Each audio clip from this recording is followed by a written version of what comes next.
सावन के महीने में 2 लोटा जल महादेव जी को चढ़ाने के लिए जाओ, तब 3 चीजें अपने अंदर धारण करना। पहले नंबर का तो 2 लोटा जल जब घर से लेकर जाओ तो जरूरी नहीं कि दोनों हाथों में लेकर जाओ, एक लोटे के ऊपर दूसरा लोटा रखकर दूसरा हाथ से अगर कोई काम हो, पल्लू लेना हो या कोई कार्य हो तो कर सकते। नहीं तो तुम 2 लोटा हाथ में रख लो और पल्लू डालना ना सिर पे, जरा सिर पे पल्लू। अब वो तुम्हारा लोटा हाथ में, बेचारा वो भेरू पल्लू, ठीक है थोड़ा और खींचो ये बाजू का, तो पल्लू वो भेरू ने और खींचा है, ठीक है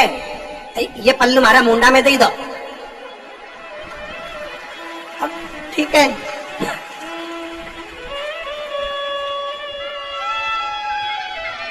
और थोड़ी दूर चली और याद आ गया, ओ बाप, इतने में भेरू ने कहा क्या हो गया,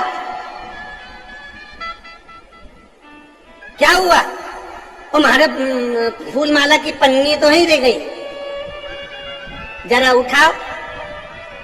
उठाओ जरा, ये ले कमर में खोसी दो, खोच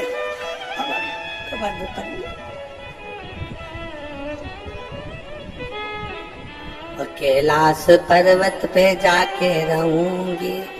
भोले को अपना पति भी के अच्छा शंकर हुआ और अच्छा जल हुआ। निवेदन है अगर 2 लोटा हाथ में ना तो एक के ऊपर एक लोटा रखकर भगवान की भक्ति धारण करते हुए 3 चीजों में एक चीज जल 2 लोटा, दूसरा श्री शिवाय नमस्तुभ्यम का जाप पूरे सावन के महीने में से कम 5 दिन ऐसे निकालना कि बेलपत्री के पेड़ की छांव में बैठकर हम श्री शिवाय नमस्तुभ्यम की कम से कम 1 माला जरूर कर ले, जरूर। और मान लो अगर बेलपत्री का पेड़ नहीं मिले, तुम्हारे आसपास में नहीं मिले, तो फिर एक काम करना, शंकर जी के मंदिर की बेलपत्र मिली जाए उसको सिर पे, हमारे यहाँ कहते हैं आंवले के वृक्ष का, जब आंवला नवमी आती है ना तो आंवला नवमी आती है और आंवले के पेड़ के नीचे जाकर भोजन नहीं कर सकते, आंवले के वृक्ष के नीचे नहीं जा सकते, तो आंवले के वृक्ष की पत्ती को सिर पे रख के भोजन कर लो, तो कहते हैं कि हजारों अश्वमेध यज्ञ के पुण्य के बराबर, भंडारे के बराबर भोजन प्राप्त हो जाता है।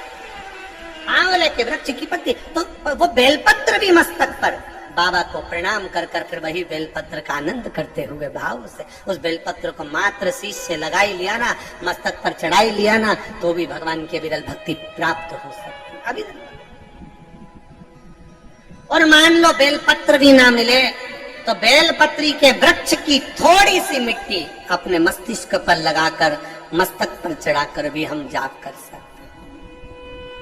बेलपत्र के वृक्ष की मिट्टी का भी चंदन हम लगा सकते। चंदन हमने एक बार पहले